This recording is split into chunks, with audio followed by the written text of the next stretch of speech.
मेरा बिलीव है आप वचन के भूखे हैं और वचन के बहुत प्यासे हैं, क्योंकि वचन ही है जो आपकी स्पिरिट में एक नया भेद देता है। वचन ही है जो आपकी आत्मा को उन्नति देता है, ताकि वो शरीर का अभिलाषों से लड़ पाए, ताकि वो शैतान की योजनाओं से लड़ पाए। हालेलुया।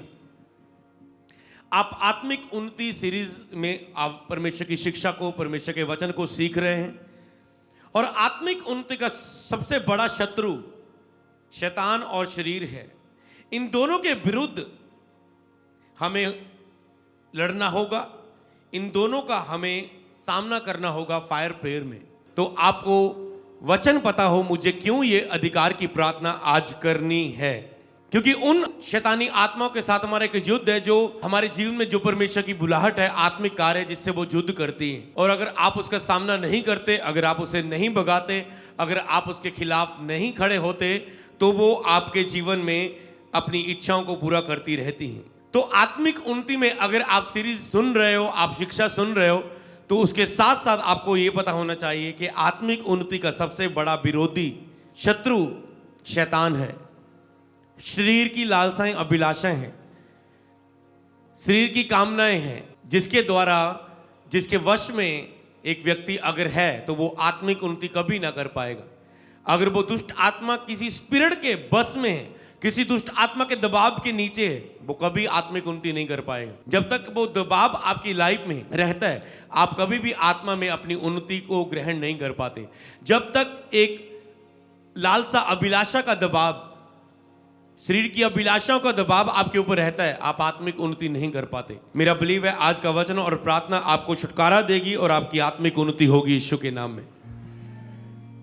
तो शैतान और शरीर, इन दोनों का हमें सामना करना है। और सामना कैसे कर सकते हैं आप? परमेश्वर के वचन के द्वारा। अपने घुटनों पे आए और कहें, परमेश्वर मुझे आज का वचन दे जिससे मेरी आत्मिक उन्नति हो। मांगो, अपने हाथों को उठा के घुटनों पे आके। ऑनलाइन व्यूवर्स मांगो, परमेश्वर मुझे आज का वचन दे जिसके द्वारा मेरी आत्मिक उन्नति हो।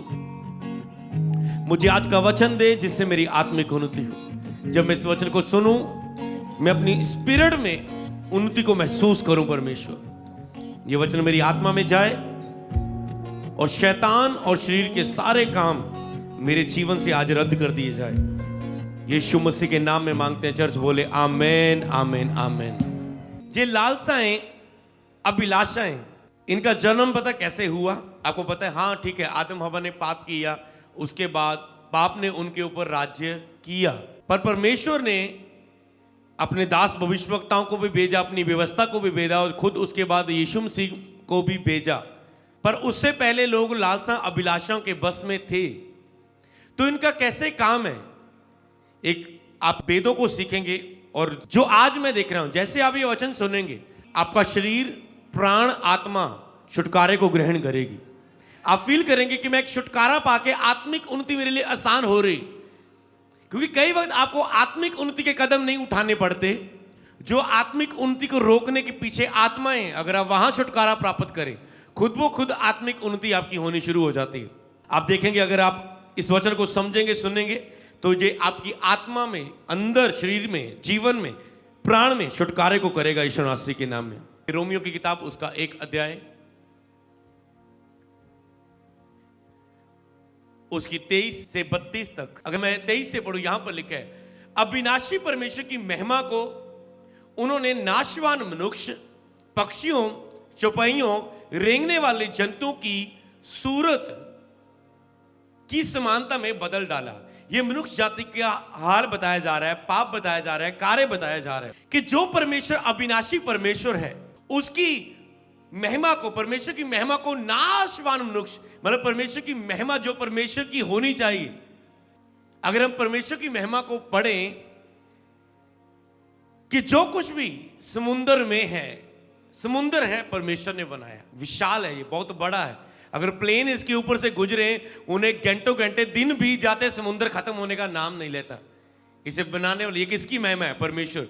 समुद्र में जितने जीव जंतु किसने बनाए? परमेश्वर ने। आकाश में जितनी भी शक्तियां हैं किसने बनाई? परमेश्वर ने। जितनी भी आत्मिक सेना है किसने? परमेश्वर ने। सब परमेश्वर की महिमा करे। बड़ा आकाश किसने बनाया? परमेश्वर। सारी पूरी पृथ्वी, इंसान और सारी जल और हवा और सब चीजें जो हम भयानक बातें दुनिया में देखते हैं, ऊंचे ऊंचे पर्वत, ऊंचे ऊंचे पहाड़, बड़ा ब्रह्मांड, सूरज, चांद, तारे, ये सबको बनाने वाला परमेश्वर महान है। ये है परमेश्वर की महिमा। पर मनुष्य ने अविनाशी परमेश्वर की, जो खत्म नहीं हो सकता, उसकी महिमा को नाशवान मनुष्य, पक्षियों, चपैयों, रेंगने वाले जंतुओं की सूरत की समानता में बदल डाला। ये मनुष्य जाति ने एक पाप किया शुरुआत में कि परमेश्वर को वो एक पक्षी मानने लगे, पक्षी को पर अपनी पूजा करने लगे, रेंगने वाले जंतुओं की पूजा करने लगे, अपने लिए कोई भी उकरी मूर्ति बनाने लगे, जीव जंतुओं की सूरत में परमेश्वर को बदल डाला, बाल देवता हुए, अलग अलग सोने की मूर्ति, चांदी की मूर्ति, अलग अलग तरह की मूर्तियां बना के जानवरों की पूजा करने लगे, सृष्टि की पूजा करने लगे, जो नाशवान है, जो निर्जीव है, जो नाशवान है, और उनको अपना परमेश्वर उन्होंने मान लिया। जब उन्होंने ऐसा क्रोध दिलाया, इसमें जो बात सीखनी है आपको, बहुत ध्यान देना आपको। ओके, आगे जब ऐसा क्रोध उन्होंने दिलाया, सोचो आपका एक लेवल हो, आपका एक बिजनेस हो जिसमें आपके नीचे 50 बंदे काम करते हैं, और कोई आपकी बेइज्जती करे, आपके नीचे ही काम करने वाला, आपकी महिमा, आपकी ग्लोरी को आपको सर ना बोले, आपको बोले मैं नहीं तेरा काम करता, क्या आप चुप करके बैठे रहेंगे? मैं नहीं आज करूंगा। कोई ऐसा बोले उसकी महिमा और उसके खिलाफ कोई ऐसा कार्य करे कर्मों से या शब्दों से, तो क्या आप चुप रहोगे? यहां पर परमेश्वर के सामने जो मनुष्य ने ऐसा जीवन जिया, तो पढ़ेंगे हम, इस कारण परमेश्वर ने उनके मन की अभिलाषाओं के अनुसार अशुद्धता के लिए छोड़ दिया। अब मैं आपको बताऊं ये जन्म कैसे हुआ, जो आत्मिक उन्नति के साथ चीजें युद्ध करती। कौन सी चीज युद्ध करती? एक व्यक्ति कहता मैं आत्मा में उन्नति करना चाहता हूं, मैं चाहता हूं मैं बढ़ूं, मेरी सेवकाई बढ़े, मेरे लोग बढ़े, मैं आत्मिक जीवन में बढ़ूं, मैं परमेश्वर के लिए बहुत कुछ करूं, मैं आशीष में बढ़ूं, मैं ब्लेसिंग में बढ़ूं, मैं पैसे में बढ़ूं, मैं पारिवारिक आशीष में बढ़ूं, मैं फाइनेंशियल आशीष में बढ़ूं, मैं आत्मिक आशीष में बढ़ूं, मैं सेवकाई की आशीष में बढ़ूं। पर उसके साथ, पर उसको पता है ओके, सुस्ती मुझे बढ़ने नहीं देती,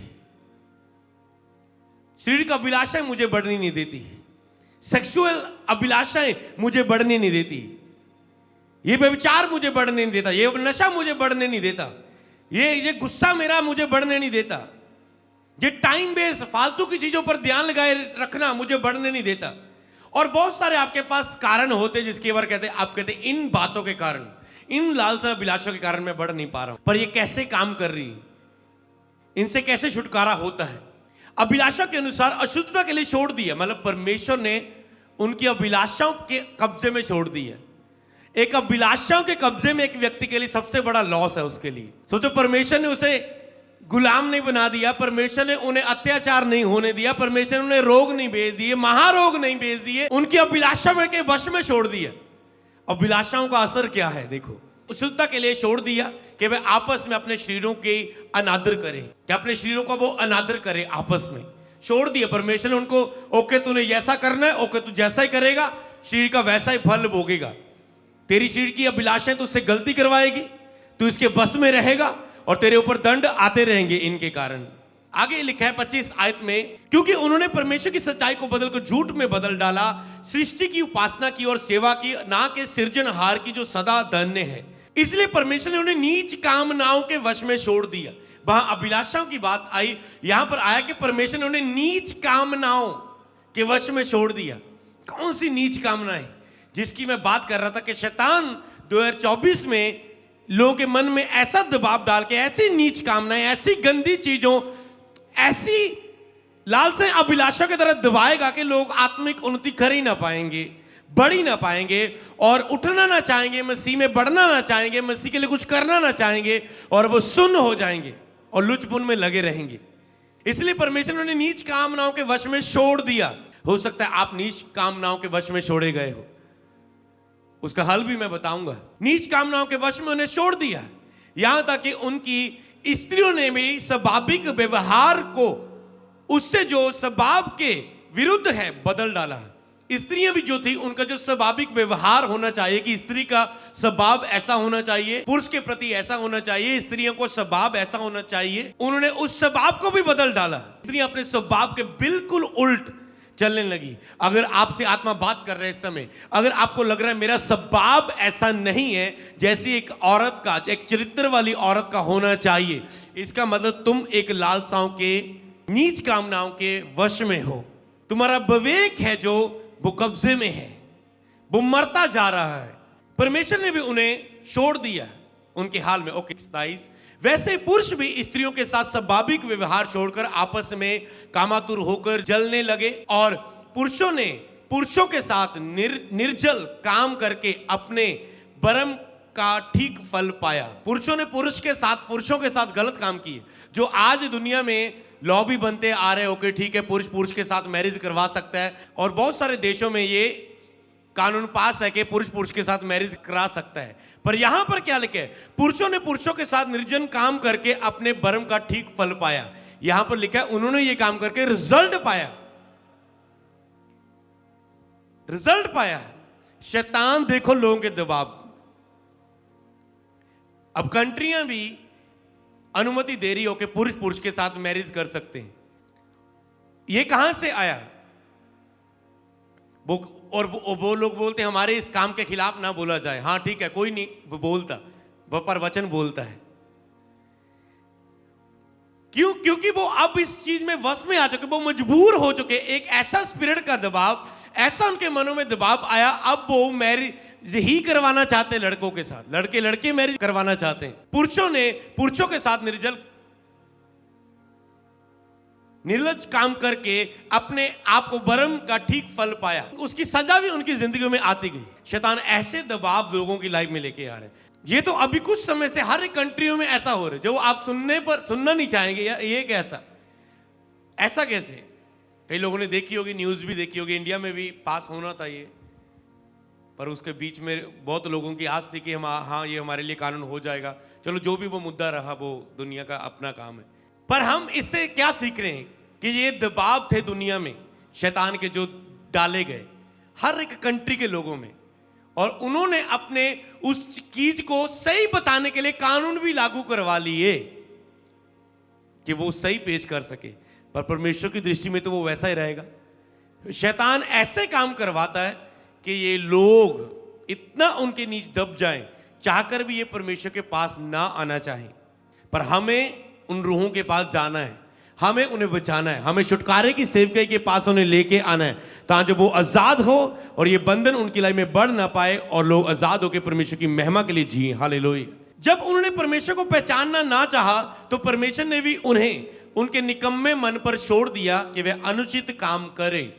अगर उन्होंने परमेश्वर को पहचानना ना चाहा, तो परमेश्वर ने भी उनके मन पर छोड़ दिया। संसार परमेश्वर को पहचानना नहीं चाहता, पवित्र परमेश्वर के पास नहीं आना चाहता, तो परमेश्वर ने उनके अनुचित काम पर उन्हें मन पे छोड़ दिया। आज जब लोग नए प्रभु में आते, बहुत दुखों से गुजर के आते हैं और चर्च आते हैं। जब चर्च आते हैं, क्यों? क्योंकि उनके अनुचित मन पर वो छोड़े गए थे। उन्होंने परमेश्वर को जानना नहीं चाहा, और वो अपने मन के अनुसार पाप करते रहे, गंदगी का जीवन जीते रहे। जब उसके कारण संकट उनकी लाइफ में आए, उन नीच कामनाओं के बस में होके जब संकट उनकी लाइफ में आए, तब दुखों का छुटकारा पाने के लिए वो चर्च में आते हैं। और परमेश्वर उन्हें जब वो सचमुच जीवित परमेश्वर की महिमा करने का फैसला करते हैं, हम जीसस क्राइस्ट के पीछे चलेंगे, यीशु को मानेंगे, सच में पवित्रता के साथ उसके पीछे चलेंगे, और वही है जो हमें पवित्र करके अपने पीछे चलने का अनुग्रह दे सकता है। और जैसे ये लोग चलेंगे, परमेश्वर उन्हें उन नीच कामनाओं से आजाद करके और उनके असर से भी आजाद करके उन्हें पवित्र करके अपने पीछे चलने का अनुग्रह देगा। इसलिए वह सब प्रकार के अधर्म, देखो नीच कामनाओं ने क्या उनके अंदर पैदा किया? सब प्रकार का अधर्म, दुष्टता, लोभ, बैर भाव से भर गए, और डाह, हत्या, झगड़े, छल, ईर्ष्या से भरपूर हो गए। देखो भर गए और इन चीजों से भरपूर हो गए। ऐसे शैतान लोगों को भरपूर करना चाहता है इन चीजों से। फिर से इन चीजों का बहुत अधिक दबाव उनकी लाइफ में रखना चाहता है, और रखा जा रहा है। और आगे देखो, और चुगलखोर, और इतना लंबा बोला गया, चुगलखोर, बदनाम करने वाले, परमेश्वर से घृणा करने वाले, बदनाम करने वाले। आपको एक्सप्लेन करने की जरूरत नहीं, साफ साफ पता लग रहा है चुगलखोर कौन होता है, बदनाम करने वाला व्यक्ति कैसा होता है। परमेश्वर से घृणा करने वाला, परमेश्वर से घृणा करने वाले लोग ऐसे लोगों के मन है दुनिया में। लोग परमेश्वर से घृणा करते हैं, सच्चे परमेश्वर से घृणा करते हैं, नफरत करते हैं।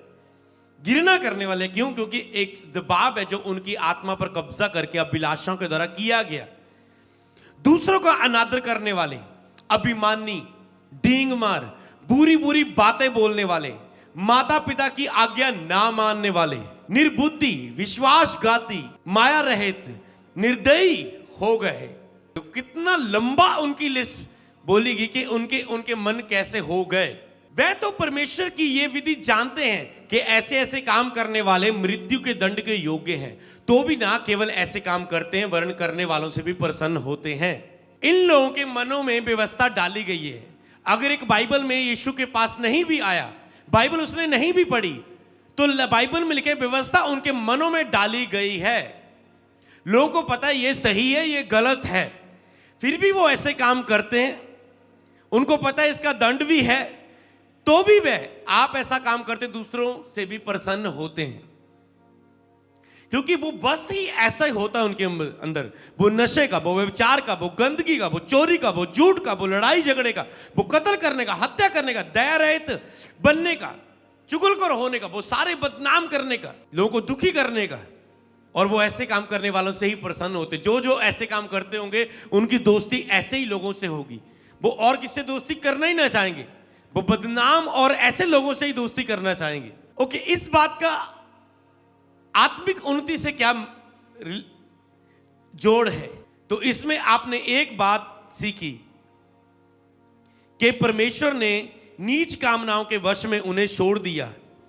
इसका मतलब परमेश्वर ने, अब वेद को सीखना, इसका मतलब परमेश्वर ने उन्हें नीच कामनाओं के वश में छोड़ दिया था, पर उसके बाद उसने जीसस क्राइस्ट को भेजा, यीशु मसीह को दुनिया में भेजा पाप बलि होने के लिए। और जो कोई जो जितनी भी उनकी लालसाएं अभिलाषाएं, यीशु मसीह उनकी सारी लालसाएं अभिलाषा, उनके सारा कर्म कुकर्म जब यीशु मसीह को क्रूस पर चढ़ाया गया, तो सारी दुनिया का पाप कह सकते हो, सारी दुनिया का पाप यीशु मसीह के ऊपर डाल दिया गया था। जैसे पिता ने आंखें बंद की, उसने कहा हे पिता तूने मुझे क्यों छोड़ दिया। इसका मतलब ये नहीं कि पिता ने उसे छोड़ दिया, मतलब क्योंकि सारी दुनिया का पाप उसके ऊपर था। जब उसने पाप बलि होना था, सारा पाप जितना मनुष्य जाति के अंदर, ये चीजें मैंने पढ़ के सुना, यीशु मसीह के ऊपर थी। और यीशु मसीह ने उसे क्रूस पर सारी लालसाएं अभिलाषाएं पापों को क्रूस पर लेके जान दे दी और उन अभिलाषाओं को, लालसा अभिलाषाओं का खात्मा कर दिया जो उन आत्मिक जीवन से युद्ध करती। और उसने कहा जो कोई यीशु पर विश्वास करे वो बचाया जाएगा, जो कोई परमेश्वर से जन्मा है वो पाप कर ही नहीं सकता। उनके अंदर परमेश्वर का अविनाशी बीज होगा, जीवित वचन बीज होगा, और वो परमेश्वर के साथ पवित्रता में चल पाएंगे।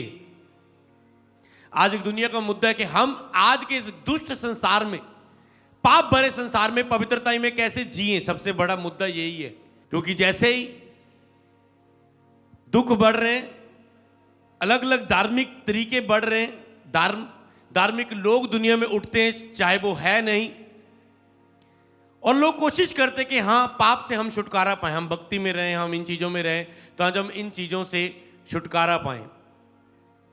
क्योंकि लोगों को अब कारण पता चल रहे हैं कि क्यों हमारी लाइफ में ये हो रहा है।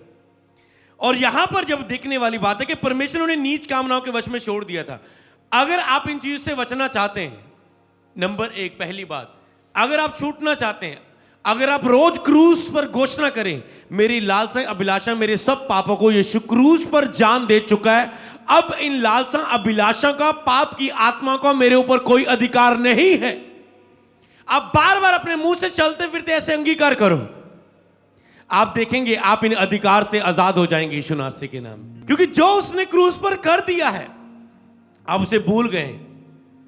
जब अगर वो आपके मनों में नहीं है तो क्रूस की सामर्थ्य भी आपके अंदर काम नहीं करेगी।